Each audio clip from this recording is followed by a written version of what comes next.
thank you so much for filling this room again for the 6th Annual Evening for Hope. Give yourselves a round of applause, please. This event has been an amazing supporter of St. Vincent de Paul, fundraising and friend-raising, and it wouldn't be possible without the dedication of a lot of people, including all 500 plus of you. So thank you all for being here, and without any further...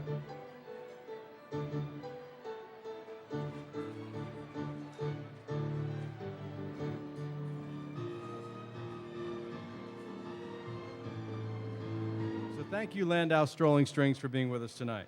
It's my great pleasure to introduce two people who've done a lot of work to put this together tonight. The chairman of Hardin Construction, Mr. Brantley Barrow, and his wife Sharon, the chairs of the 2012 Evening for Hope Host Committee. On behalf of the 2012 Host Committee, welcome. Brantley and I are honored to serve as co-chairs of the committee this year. I really want to say thanks to the 2012 Host Committee for their outstanding work. Because of their efforts, we have achieved the most successful Evening for Hope sponsorship results ever by raising over $217,000. And as a graduate of the Leadership Atlanta class of 2012, the best class ever, John Berry, come on up. The word hope. It's a word that we've used for the last 6 years to designate the purpose of the evening. So it's worth a moment to reflect on the word hope. We trust that when the world around us says, give up, hope will whisper in our ear, no, try one more time. And so we take action. There's a story that some of you have heard me tell before. It's the story of a city, a beautiful city on the bend of a great river. And one day as the people strolled on the banks of the river and the children played on the water, they saw 3 bodies floating down the river from up around the bend.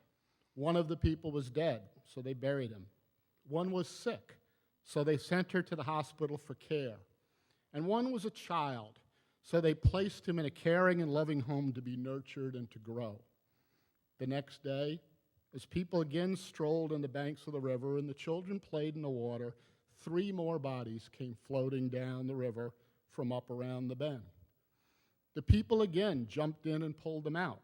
And again, one was dead and one was buried. One was sick and was tended to. And the child was placed in a home to be raised. This continued every day for weeks, then months, then years. But the problem was that in all those weeks and months and years, not once did anyone suggest they go up the river, around the bend, and find out why those bodies kept floating down the river, and then try to stop it from happening? That story has a relation to our vision and our mission and our goal of hope in action. For what we seek to do is to marshal our resources in collaboration with others to go up that river. We seek to take action that addresses the causes of those bodies floating down and try to help stop it from happening. Our goal is to do something. We trust that when the world around us says, give up, hope will whisper in our ear, no, try one more time. And so we take action. We took an action to guarantee that Sister Marie's vision for the Sullivan Center will continue and go on. Tonight we signed a merger agreement to merge the Sullivan Center into the Society of St. Vincent de Paul, Georgia, effective Monday. I will say one thing that I look at and think about each day so I don't forget where I'm coming from and where I'm going. And that is, did I act justly? Did I walk humbly? And am I loving everyone? Thank you.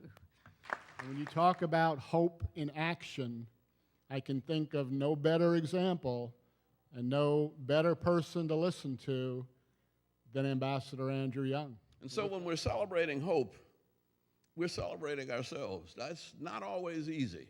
I thought what Martin Luther King said, which was very similar to your floating down the river story. He said, I admire the Good Samaritan, but I don't want to be one.